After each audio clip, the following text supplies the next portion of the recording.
holding up an A4 piece of paper and he's written down, "and good things too, Mandy." That's very cute. Very cute. You see, Employee of the Month, Thabo Shole Mashao. It's 12 o'clock. I've loved spending time with you.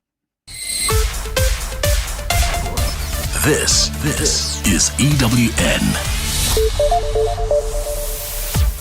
Good afternoon, I'm Bali Dlamini. We begin with news just in. One person has been killed outside the Athlone Magistrates Court in Cape Town today.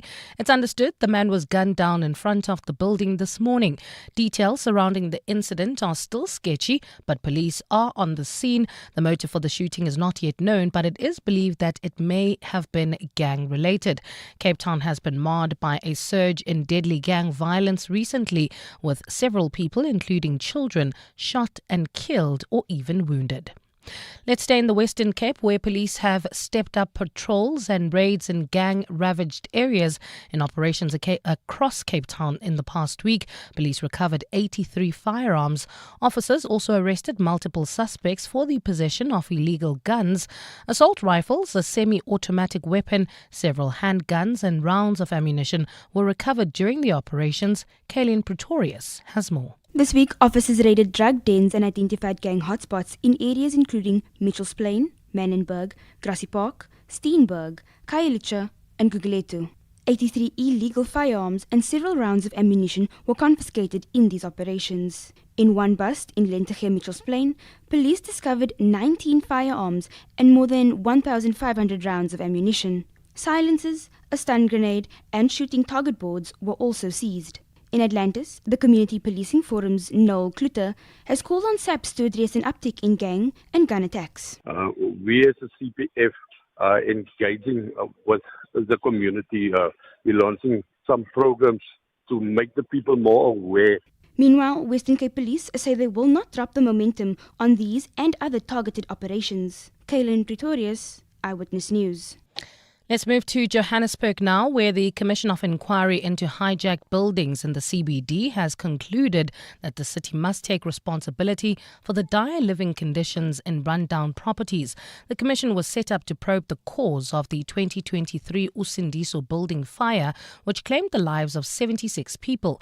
It was also tasked with looking into the broader issue of hijacked buildings in the inner city. It recently handed over its second report to Gauteng Premier Panyaza Lesufi. Alpha Ramshwana reports. The Commission of Inquiry into Hijacked buildings in Johannesburg CBD considered affidavits and oral testimony from 28 witnesses. The report points to systematic failures and poor bylaw enforcement, holding the city accountable for the lack of affordable housing, which it says has forced vulnerable residents into unsafe living conditions. It also highlights the city's failure to deliver basic services like water, sanitation and electricity, leading to illegal and dangerous connections. The Commission further criticized the city for allowing its own buildings to be hijacked, despite having enforcement resources such as SAPS and the JMPD at its disposal. Alpha Ramshwana, Eyewitness News. In the courts now, the 26-year-old man accused of murdering his ex-girlfriend and confessing on social media has abandoned his bail application. Lazarus Antonio appeared at the Themba Magistrates Court in Hammanskraal today. He faces charges of murder of 20-year-old Gaugelo Marota and the attempted murder of his current girlfriend. The two incidents occurred on the same evening. Jabulile Mbata has more.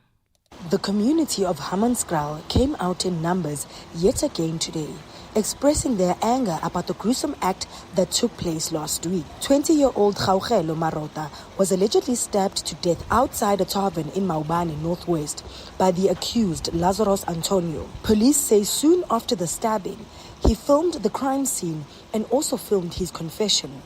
He then went to stab his current girlfriend, who is currently hospitalized. Today, he made a brief appearance at the Themba Magistrates Court, where he abandoned his bail application. Jabulile Mbata, Eyewitness News. And Russian President Vladimir Putin has warned that any Western forces deployed to the Ukraine will be a legitimate target for Moscow's army. The statement comes a day after Kyiv's allies said they committed to a troop presence in the event of a peace deal. 24 countries led by France and Britain pledged to join a reassurance force on land, at sea and in the air to patrol any agreement to end the conflict unleashed by Russia in 2022. Gold is trading at $3,549.39 an ounce. The rand is at 17.67 to the dollar, 23.82 to the pound, 20.66 to the euro, and Brent crude oil is at $66.99 a barrel. We still have those roadworks in the Devland area. This is heading towards Eldorado Park on the Golden Highway between the N1 and Union Avenue.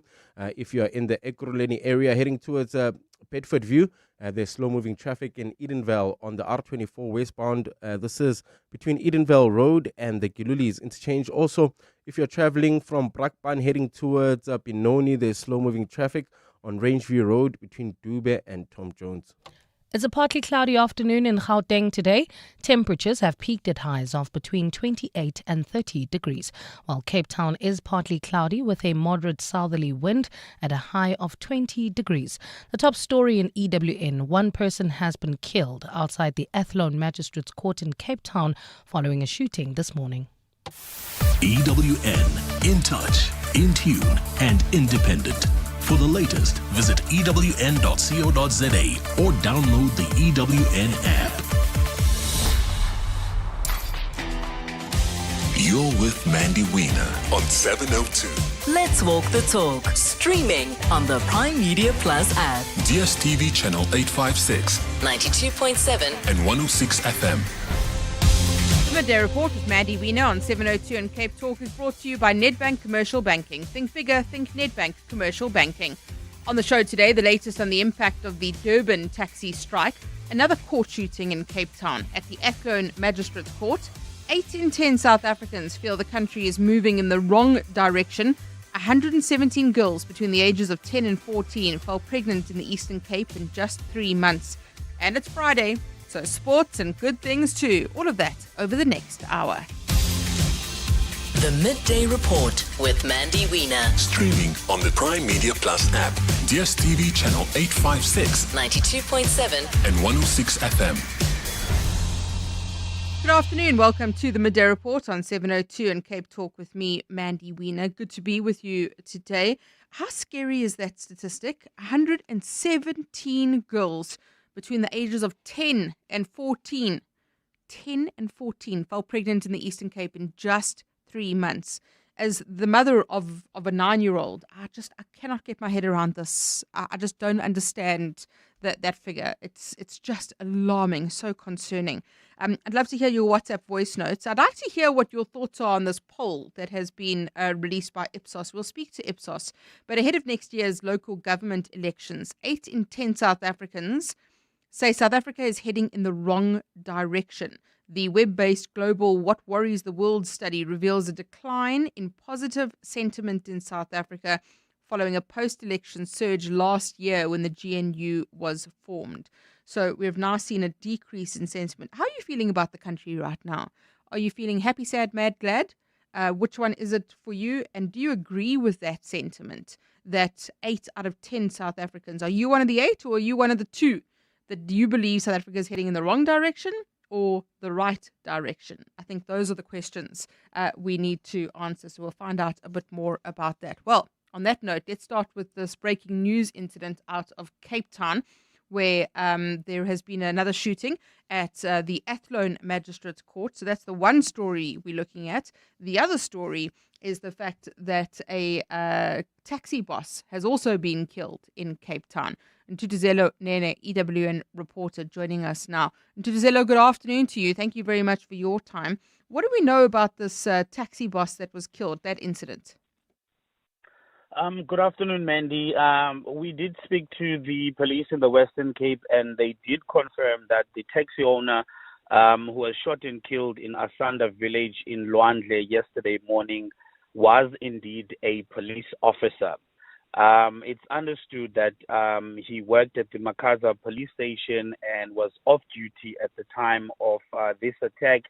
And the Taxi Association Carter has also confirmed that the 42-year-old member was a member of the association in good standing and had been a secretary of the association in the Luandle region. However, Mandy, Section 46 of the South African Police Services Act number 68 of 1995 does not allow police officers to be involved in the taxi industry as well as in the security and alcohol industries. So we've posed this question to the police here in the Western Cape, trying to find out whether they were aware of the officers' affiliation to the taxi industry, but we're still waiting for that response from them in that regard. But they did, however, give some details of what transpired in Luandle yesterday. Let's take a listen. Luandle police registered a murder case for further investigation. This following the death of a 42-year-old man in Gindlana Street, Asanda village in Luandle. It is alleged that the deceased was driving down the street when unknown gunmen opened fire on him and fatally shot him in the upper body. The deceased lost control of his vehicle, which came to a halt against a fence of a residence. The motive is believed to be taxi conflict related. The suspects are yet to be arrested. And Tutuzelo, this comes against the backdrop of some ongoing taxi disputes and violence in the Western Cape, and also talks that collapsed. Where do you think this will leave the taxi industry? Is it going to further escalate tensions? We did speak to the taxi associations, allegedly involved in this violence, and both have indicated that they are willing to go back to the negotiating table and find a solution to their issues. But they're saying that they need the assistance of the provincial mobility department to facilitate the talks between the two associations. But when we spoke to the department about this, they told us that since June this year, at the height of the violence, they've engaged with both parties to find a lasting solution. And also 2 weeks ago, the department did the same thing, but there was no success in the talks. So last week, a court interdict was granted, if you remember, Mandy, by the High Court to try and end the violence in the city, which is taxi-related. And the MEC then sent a stern warning to the affected parties that if they don't solve their issues peacefully, the department will be forced to take tougher measures. And those include the suspension of operations on the disputed route from Khayelitsha and Mfuleni to Somerset West, and also that operators may also lose their operating licenses if the violence and intimidation of others persist. And as I'm talking to you now, Mandy, a message just popped up on my phone from the Department of Mobility. We were waiting a response from them on the latest shootings, and they're saying that they are aware and there are 2 meetings that are taking place today, but they did not specify who exactly is meeting. But there are 2 meetings we know of now that they've just confirmed that are taking place to discuss the taxi violence, and a statement will be issued once those meetings wrap up, Mandy, this afternoon. Well, breaking news there as you have it. Ntutuzelo Nene, EWN reporter, thank you very much for your time speaking to us there about a taxi operator, taxi owner, who was also a police officer who was shot and killed. So that's the situation in the Western Cape. In KZN, Sintako has apologized for the inconvenience caused to thousands of commuters who were forced to seek alternative transport. I told you yesterday I was in KZN, and the impact of the taxi strike there was huge. People just not getting to work. One of the drivers of a vehicle that took me to the airport yesterday was saying that they were so worried that they were going to be pulled out of their vehicle. So really concerning, that situation, and it's still continuing today. Last week, 25 taxis in Durban were impounded. So that's what caused the whole thing, really, because the organizations went on a shutdown. Again, taxis are law unto themselves. And we're seeing this now. We see it with the violence. We see it with the stay away. They're not calling it a stay away or a strike. There's just a shutdown. They're just not operating. And the impact on that, on the economy, is massive. The Midday Report with Mandy Wiener is brought to you by Nedbank Commercial Banking. See money differently. Hi, Mandy. Look, we are at such a low at the moment. The only other way is going up. So yes, we are heading in the right direction. And this is because all the revelations of what's happening in government and all of that, and all these people now being exposed, we can do something about it now. So yeah, I think for now we're headed in the right direction. Thanks, Chivas. On the WhatsApp line, Benita says the country is on the wrong path. And then another message here says, how representative was the polls base? The figures are meaningless. However, the sentiments are nonetheless correct. SA is definitely going the wrong way, courtesy of the ANC. Well, let's understand that poll that I told you about ahead of next year's local government elections. 8 in 10 South Africans in this global Ipsos poll say South Africa is heading in the wrong direction. We're joined now by Marie Harris from Ipsos to unpack this. Marie, good afternoon to you as always. Welcome to the Midday Report. Hello, Mandy. How are you? Good, thank you. This poll's fascinating. We are seeing sentiment in the country dropping according to the research. So firstly, maybe a response to that message. How representative was the poll's base and how did you come to these conclusions? Mandy, the press release actually includes results from two different polls. The first one is the What Worries the World poll, which is done every month, at the end of every month, all over the world, 30 countries, and it is an indicative poll. It shows you on a, it's like a quick temperature gauge of what is going on in the country. And the other part where we talk about local government elections is the Kayabas poll that we do here in South Africa only. And it's done every 6 months. It's a large sample. It is done from house to house. People are interviewed in their homes, in their home languages. So that is fully representative of the South African population. The What Worries the World poll is representative of those who have access to the internet.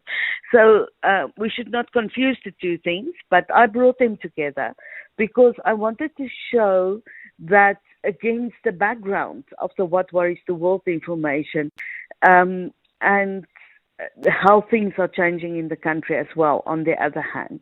But what I like about What Worries the World poll is that it's a quick thing and we can see how things change from month to month. And what do these two polls tell us about the sentiment of the country at the moment? Well, South Africans are pretty despondent.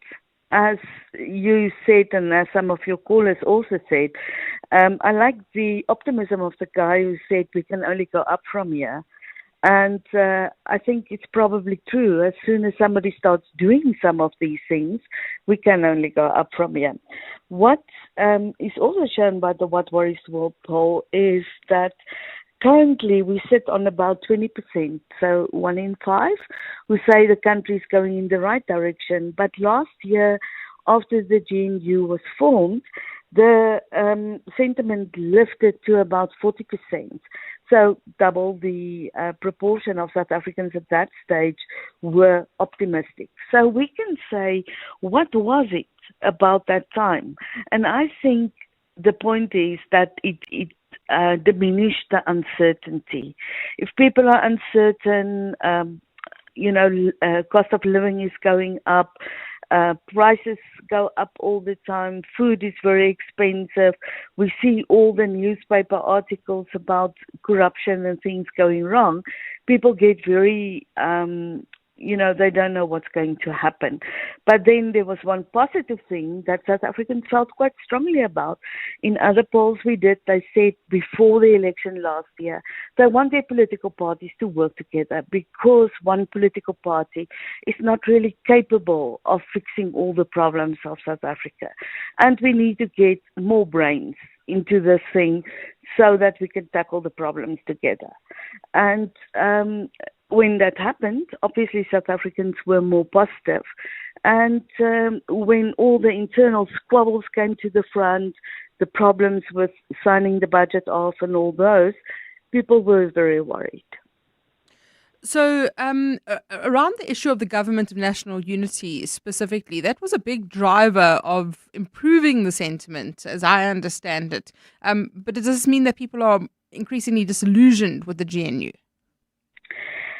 People are sort of split.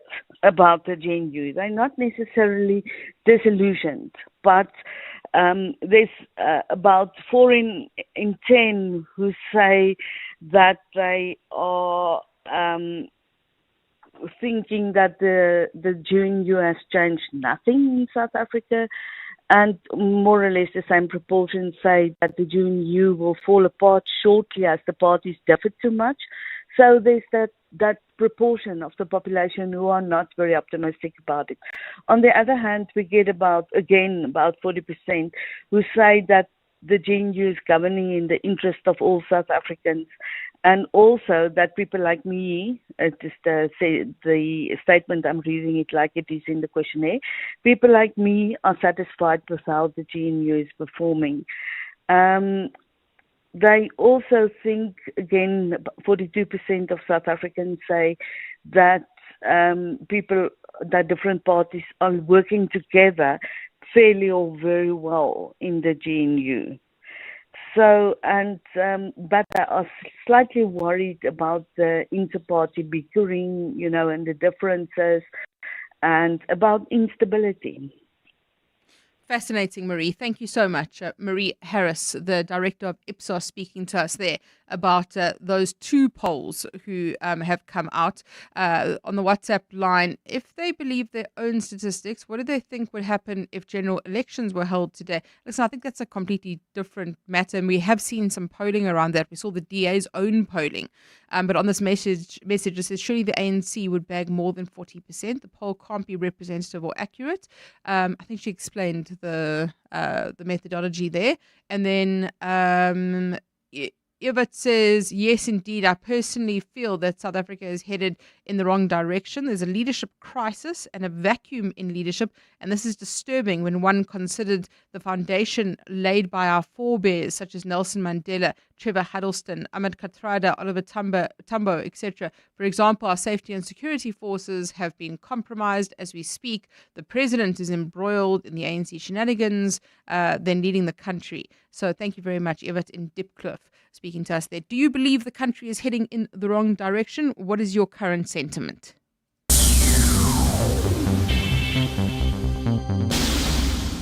Real growth needs more than just banking, and Nedbank Commercial Banking is your growth partner. Their team of industry experts understand your business and its potential, offering insight to help you see opportunity where others see obstacles. Because when you can see what others don't, you can do what others can't. Think bigger. Think Nedbank Commercial Banking. See money differently. Nedbank is a licensed FSP and registered credit provider.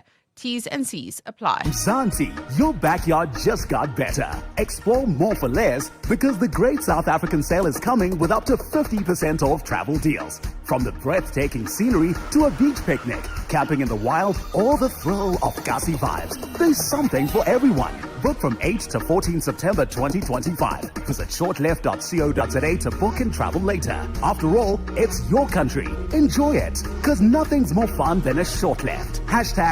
#TravelWise Mzansi. T's and C's apply. One festival, endless flavor, and 2 unforgettable days of timeless music. The DSTV Delicious International Food and Music Festival, powered by Lotto Star, returns on 20 and 21 September at Kyalami Grand Prix Circuit.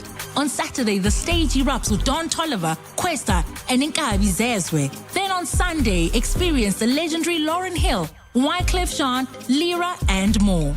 The DSTV Delicious Festival, powered by Lotto Star. Tickets at Ticketmaster. The Outsurance pointsmen know that every car on the road carries a story. There's a car with a parent shuttling his kids, with a back seat full of chatter, laughter, lunchboxes, and lost shoes. The Outsurance pointsmen know it's not just a car in traffic, it's a regular yet special slice of a family's life. Every story's different and every story matters. That's why the Outsurance pointsmen have been doing what they do since 2005 in proud partnership with 702. Outsurance is a licensed insurer and FSP. WhatsApp Mandy on 072 702 1702. Hi Mandy, I'm unfortunately one of the 80% that feel this country is going to the dogs. And the sad thing about that is I represent a South African. I don't represent a white South African. I don't represent a black or colored South African or Indian South African. I'm a South African. The government loves to divide and rule us. But one thing we've got in common, we're tired of the empty promises, the incompetence of government officials, the bribery and corruption. Who do they think they're kidding? They're not kidding us. We've got you and we see you. Wait for the next elections. Andre. Thank you very much. Responding to that poll that we've been speaking about to Ipsos, how do you feel about the sentiment of the country? Well, if you want a reason to despair, it's not hard to find one beyond what's happening in the Eastern Cape. I read out that very alarming statistic. 117 girls between the age of 10 and 14 fell pregnant in the Eastern Cape within the space of 3 months. The Eastern Cape government revealing this statistic. In that same period, close to 5,000 teenagers have also given birth. Provincial police have also opened several cases against adults accused of impregnating minors. Well, let's speak now to the MEC of Health in the Eastern Cape, Ntandokazi Kapa, who joins us now. MEC, good afternoon to you. Thank you very much for your time today. What are your concerns about this number?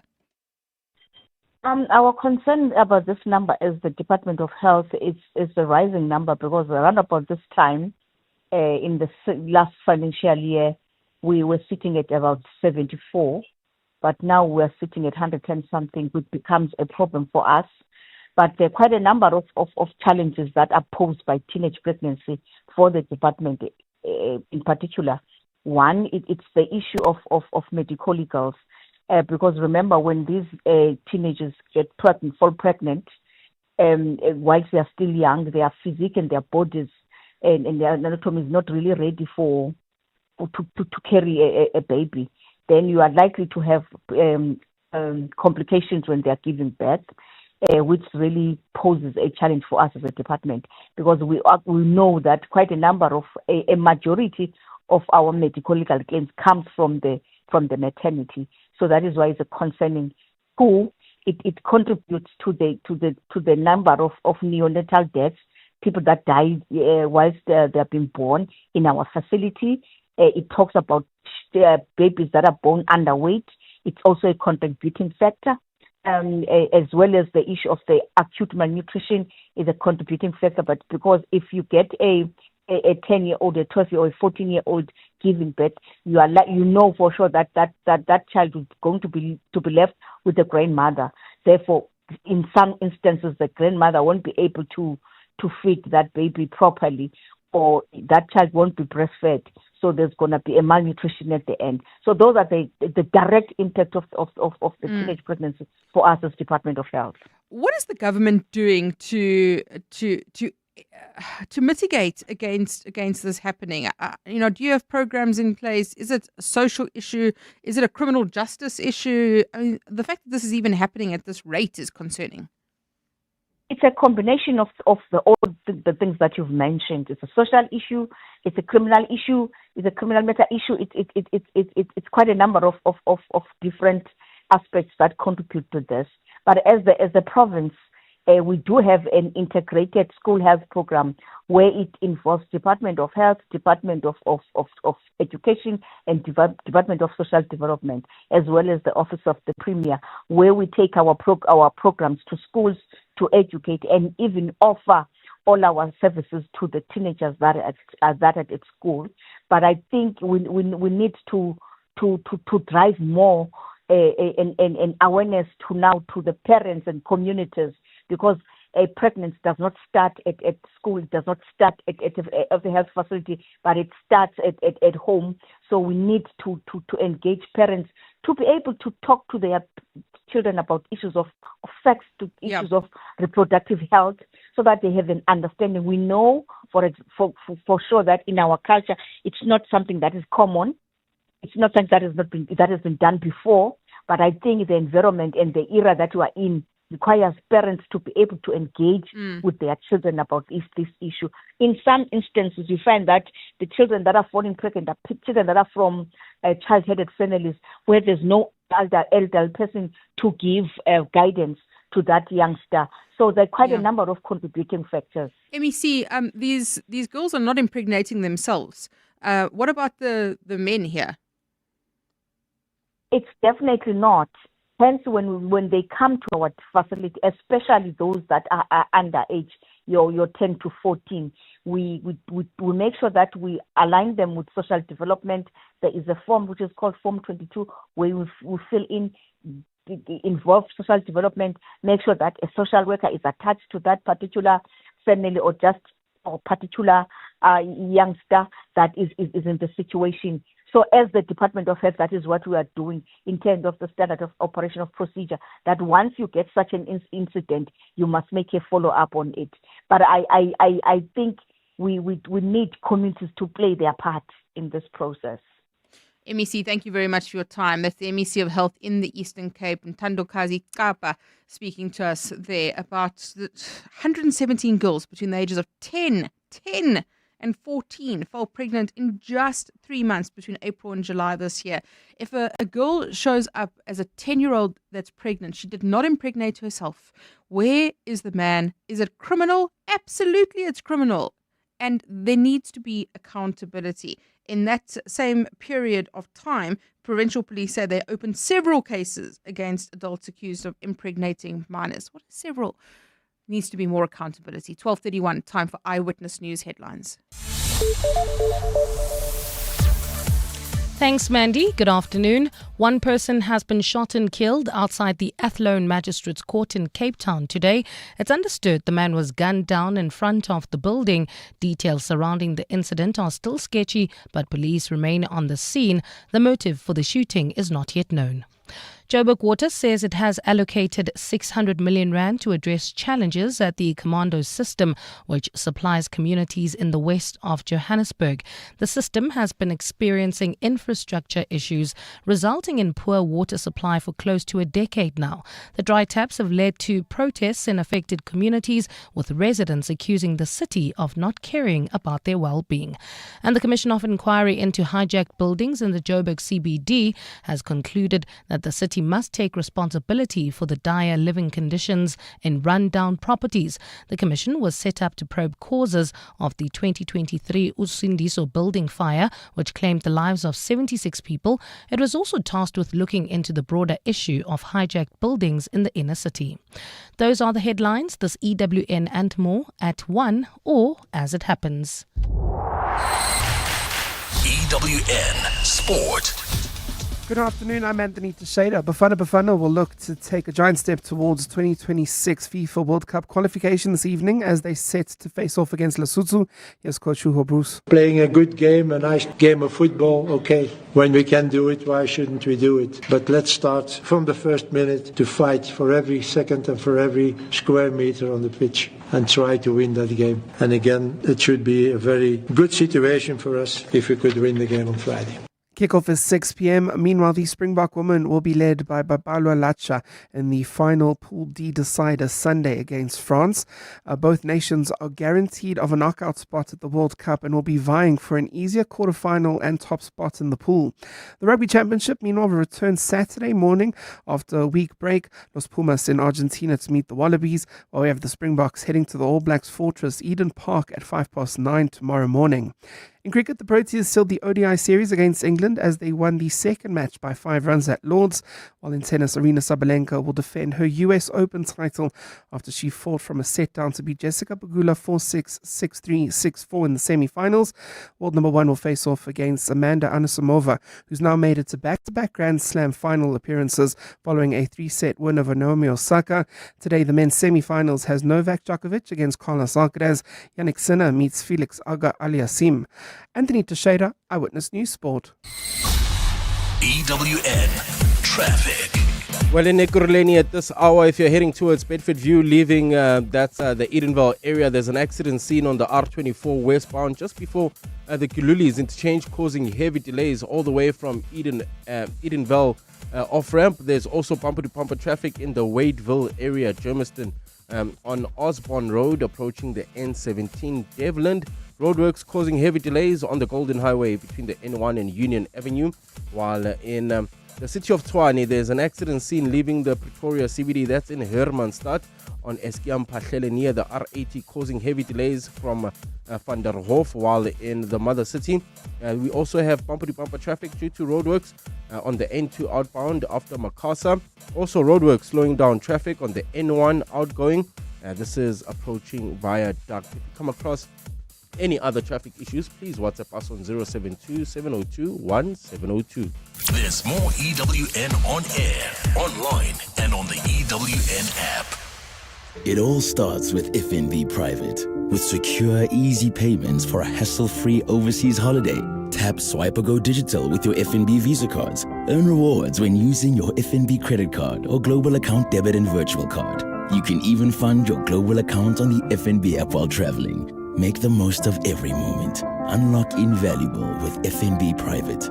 Help changes everything. FNB, a division of First Rand Bank Limited, an authorized FSP and credit provider. TCs, earn rules and limits apply. 1 year ago, a new name hit South African roads, Jator. 12 months later, we're one of SA's fastest growing brands, and it's just the beginning. This September, we invite you to celebrate with us. Buy a Jator at your nearest dealership and receive mystery gifts from phones and tablets to watches, earbuds, and exclusive Jator apparel. Test drive a Jator today and discover why South Africa has fallen in love with Jator. Jator. Drive your future. Mzansi, don't miss out on playing Powerball and Powerball Plus for a life-changing 103 million rand in total guaranteed jackpots this Friday.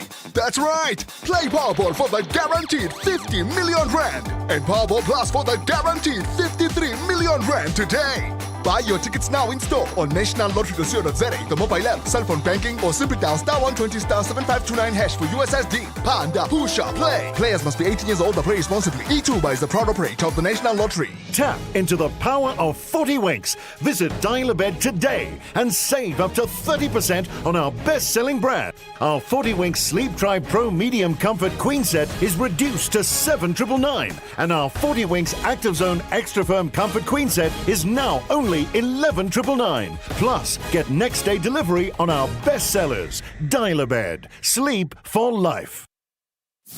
WhatsApp Mandy on 072 702 1702. Afternoon, Mandy. The fact that the MEC herself is struggling to give you a clear answer as to what is happening to these men or boys that are impregnating these children, it shows they are doing nothing about it. It's a clear question. Where are they? Then we should be having a certain number of arrests. But that is not happening because they are not doing anything about it. Hi there, Tony from Goodwood. I'm just listening to this on my favorite station. If the girls from 10 to 14 are falling pregnant, surely that should be statutory rape. Should they not be the people that's causing these young kids to fall pregnant? Should they not be charged with rape and locked up? Or is it just a cultural thing from them that they can do what they like with the kids? Something's not right. And then the lady says that the government's got to climb in. What has the government got to do with that? That's like saying send me in to Mitchell's Plain and to stop the shooting. Doesn't work like that. Okay, thanks again, Tony from Goodwood. It's straight up statutory rape. I don't think there's any question about it. And somebody making the point that we shouldn't be calling it fall pregnant because they are impregnated through rape. But in some instances, you can't even use the word consensual. It's such a difficult thing to say. Helga says impregnating is a polite way of saying rape. Surely, as they are underage, how can we be positive about our country when all we hear about is shootings, innocent children dying, gangs terrorizing communities, and a government that doesn't give a damn? I can't keep track of all the corruption cases committed by the government. If they don't care, it makes us all feeling absolutely hopeless.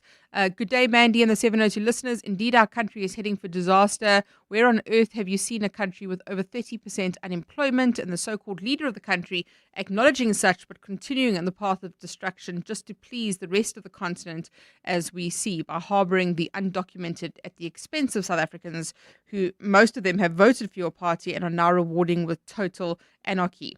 Thank you very much for your WhatsApp voice notes coming through and those messages. Look, I understand the sentiment of the country. I mean, I interact with people every day, But also remember, please, that the media does have a default negative narrative.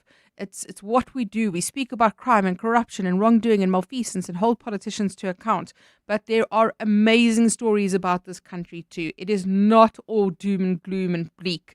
And there really are, we see the very worst of it, but we see the very best of it. Don't worry, we'll hear from Brent a bit later. He'll tell us about that. The Midday Report with Mandy Wiener on 702 and Cape Talk is brought to you by Nedbank Commercial Banking. See money differently. 12:40 on the Midday Report. The Gauteng government has released the Usindiso Commission of Inquiry's second and final report. It looks at the prevalence of hijacked buildings in the Joburg CBD. Alpha Ramashwana in his Sundowns shirt, loud and proud, joining us in studio. Alpha, good afternoon to you. We're not at sport yet, but... Not yet, no. But you can talk about it if you want to. I mean, I'm still sad that we lost to Orlando Pirates 2 weeks ago. Still healing. Still healing. Let's speak about news. Usindiso Commission of Inquiry, the second and final report is out. What does it say? Yes, so for some context, this Commission of Inquiry was established after the fire that killed 77 people in August 2023, and it was given the mandate to, Part A, investigate the Usindiso fire. That report was concluded, and they found that the city of Johannesburg and the Johannesburg Property Company must be held accountable for the blaze. Part 2, which is the report that was released recently by the Premier of Gauteng, Panyazi Lesufi, dealt with the prevalence of hijacked buildings in the inner city. Similarly, the commission has found that the city of Johannesburg has to be blamed for the prevalence of hijacked buildings in Johannesburg CBD. In the report, they find that affordable housing is scarce, is rare in the CBD, and this has led to people living in unsafe, hazardous conditions, hijacked buildings, as well as blaming the municipality for failing to ensure that their buildings are not hijacked. I mean, they have JMPD, they have SAPs at their disposal that they can use to ensure that their buildings are not hijacked by these criminal syndicates. So in a nutshell, the report has found that the city of Johannesburg has failed to enforce their bylaws and to ensure that their buildings are safe from these hijacking of buildings, the hijacking of buildings. Have they made any recommendations regarding remedies to the problem? They've recommended that the city of Johannesburg appoint and establish a property management entity which will manage each and every single city-owned building in the city of Johannesburg's inner city. So this entity should conduct inspections once or twice a week at these buildings to ensure that they are not hijacked or infiltrated by these criminal syndicates that are hijacking the building. Mind you, Part A of this report had its own recommendations, and those two haven't been acted on, and it's been a year since we've had those. So there are also questions now from civil society and human rights activists whether or not these recommendations will be acted upon by the city of Johannesburg. Okay, so is this now the work of the Usindiso Commission finished? Or are there recommendations for any criminal charges, anything else that needs to happen?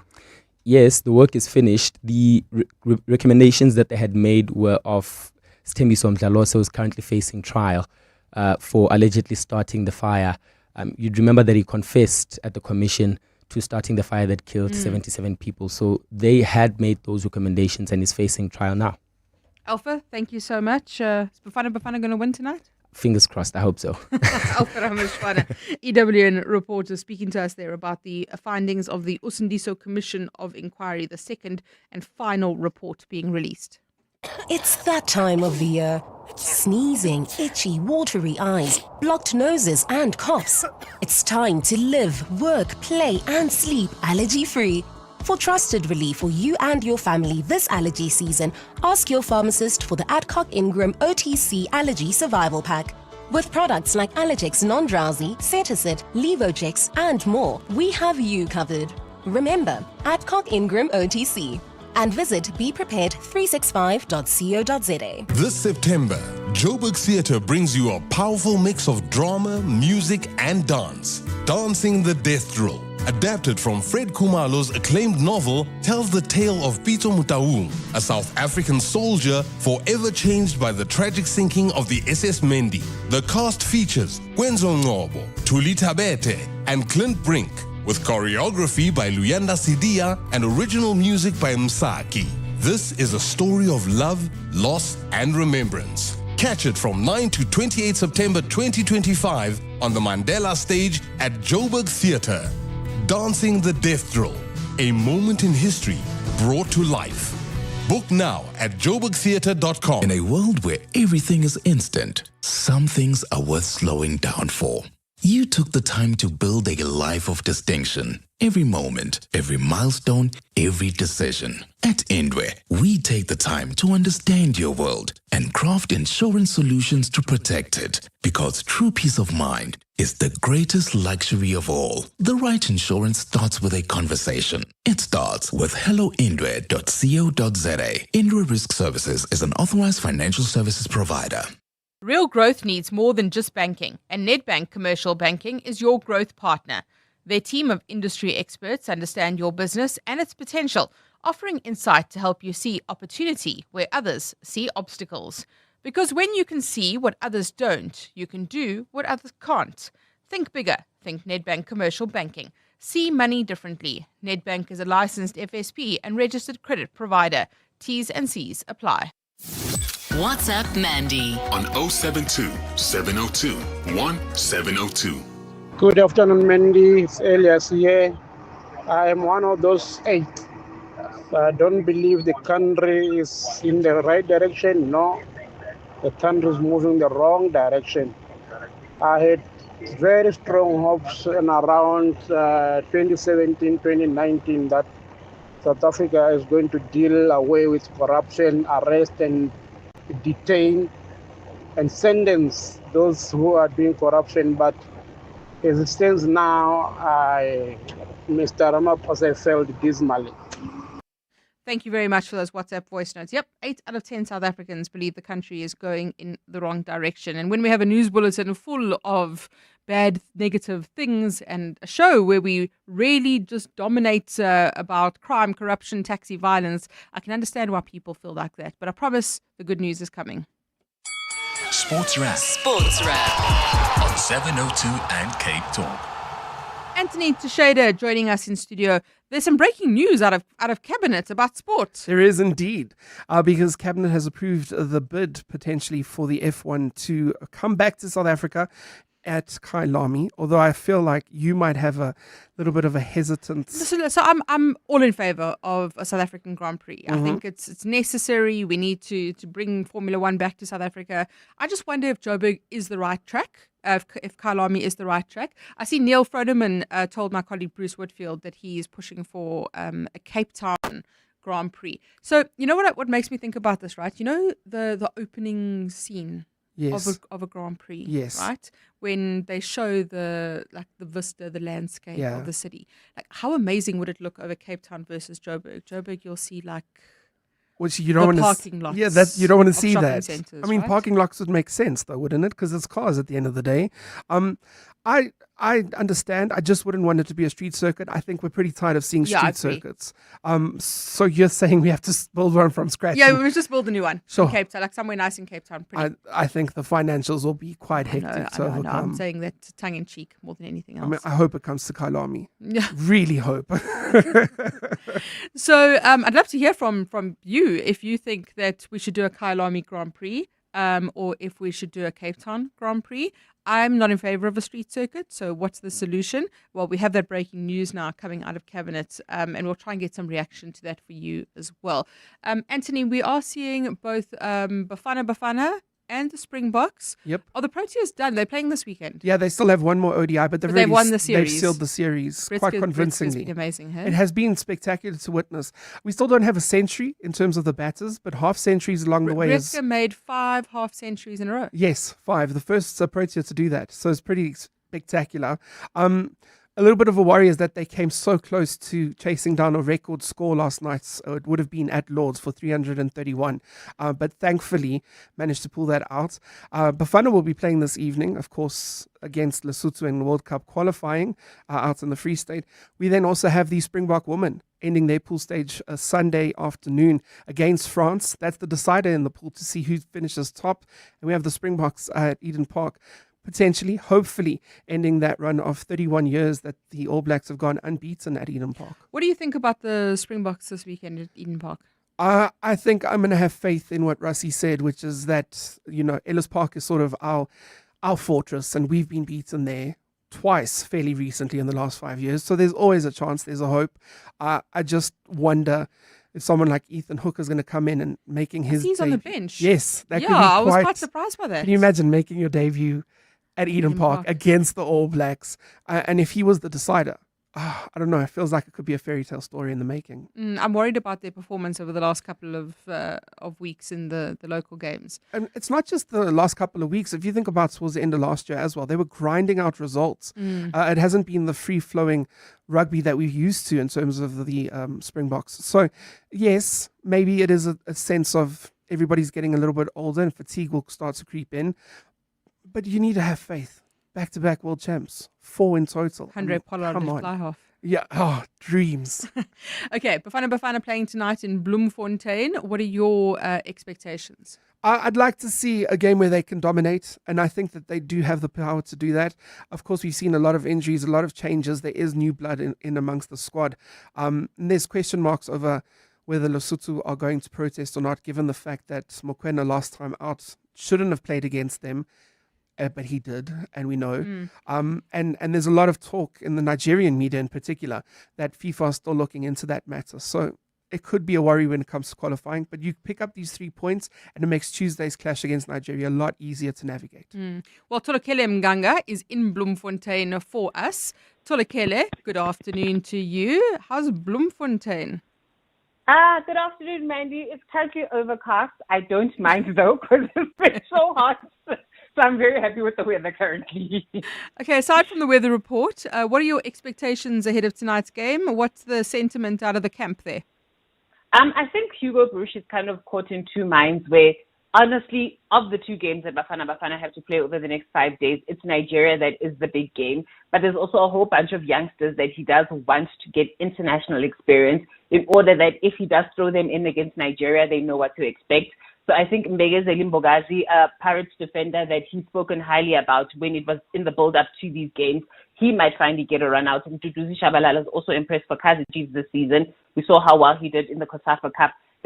Today's game will probably be the best game to kind of try them out to see how Rile Mofokeng also deals with the expectations now, because he's a 2 seasons in.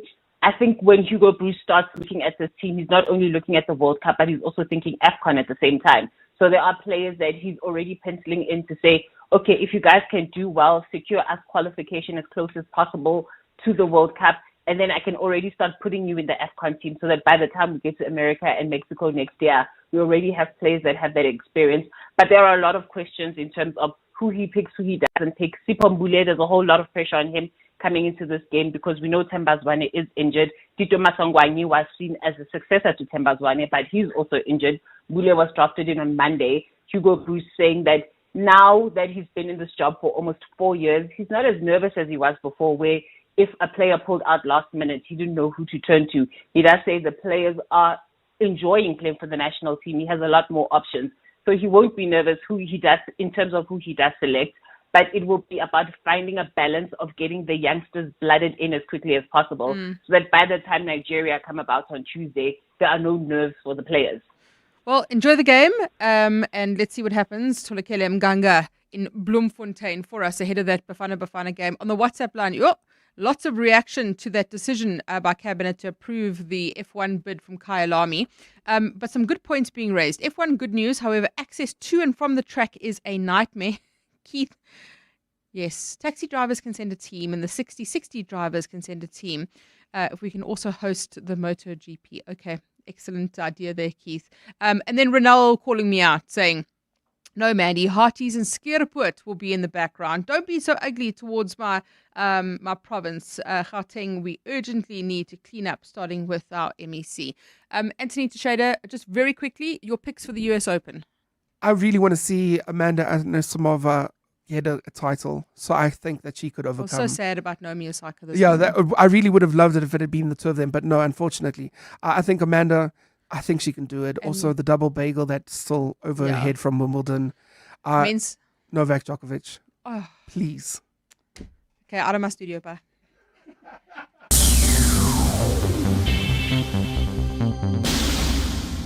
Real growth needs more than just banking, and Nedbank Commercial Banking is your growth partner. Their team of industry experts understand your business and its potential, offering insight to help you see opportunity where others see obstacles. Because when you can see what others don't, you can do what others can't. Think bigger. Think Nedbank Commercial Banking. See money differently. Nedbank is a licensed FSP and registered credit provider. T's and C's apply. Do you know what's hiding behind the colorful packaging of unhealthy food? Big food companies target children with unhealthy packaged foods that hide high levels of sugar, salt, and fat, which could lead to heart disease, diabetes, and hypertension. But the truth is hidden from consumers. Front of package warning labels are a proven solution to help consumers make informed decisions.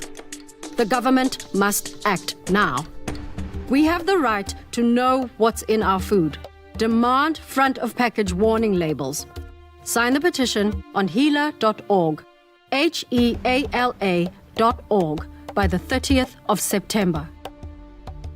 The Outsurance pointsmen know that every car on the road carries a story. There's a car full of groceries and a lady who will be attempting to make her mother-in-law's famous recipe for the family dinner tonight. 5 mils of sugar. The Outsurance pointsmen know it's not just a car in traffic, it's butterflies and a potential bonding moment. Every story is different and every story matters. That's why the Outsurance pointsmen have been doing what they do since 2005, in proud partnership with 702. Outsurance is a licensed insurer and FSP. Good things. Good things. With Brent Lindeke. Well, wrapping up the week for us, I told you there's always light and shade. There's always good news too for us to focus on, and we have a responsibility to do so. So Brent Lindeke, the good things guy, wrapping up our week for us. What's happening, 702 in Cape Talk? Brent Lindeke, your good things guy, here with more good news for your Friday. First up, the Ndlovu Youth Choir have done it again. This time, they've taken one of the biggest songs in rock history, Queen's Bohemian Rhapsody, and reimagined it entirely in isiZulu. It's the first ever officially licensed version approved by Queen themselves, and it's pure magic, goosebumps, pride, and happy tears all rolled into one. With rich harmonies, African rhythms, and every detail rooted in homegrown creativity. It's a love letter to Africa and a reminder that South African talent isn't just world class, it is the world's best. Next up, in 2007, a diving accident changed Jared McIntyre's life forever. But today, he's rewriting the script as part of South Africa's national wheelchair rugby squad. From rehab to international arenas, Jared's story is one of grit, courage, and sheer determination. And now, this Free State athlete and founder of the Mustangs Wheelchair Rugby Club is heading to Norway for the European Championships. His journey is proof that sport can transform lives and that setbacks don't define us, comebacks do. And finally, sometimes the most powerful moments in sport don't happen on the field, but just beside it. A clip of Lichtenberg High's under-16 rugby coach, Mr. Book, has gone viral, not for a try or a trophy, but for a moment of pure humanity. After a tough game, he reminded a heartbroken player. He said, "I still believe in you 110%. Let's turn that wheel." His words and their hug have touched millions, reminding us all of the mentors who stood in our corner and told us to keep going. Such an incredible story. But that's just some of the good news. You can find more on goodthingsguide.com. I hope you have an amazing Friday and an even better weekend. And like I say, every single week, wishing you only good things.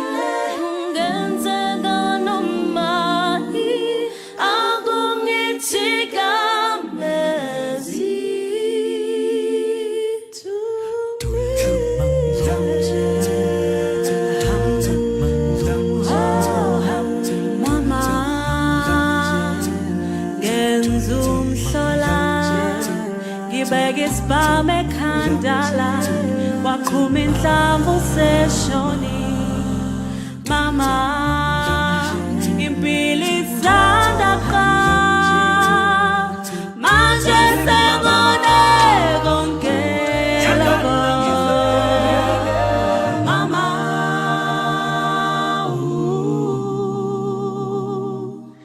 bengafisa ukwenza ukhala uma ngingasabuyele ekhaya.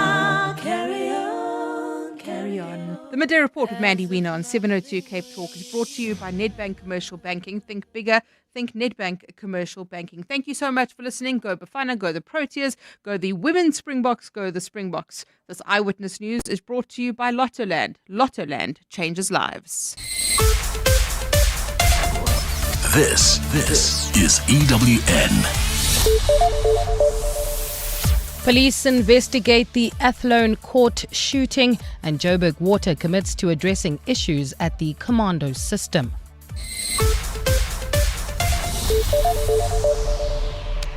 Good afternoon, I'm Bali Dlamini. We begin in Cape Town, where police are investigating a shooting outside the Athlone Magistrates Court, which left one person dead this morning.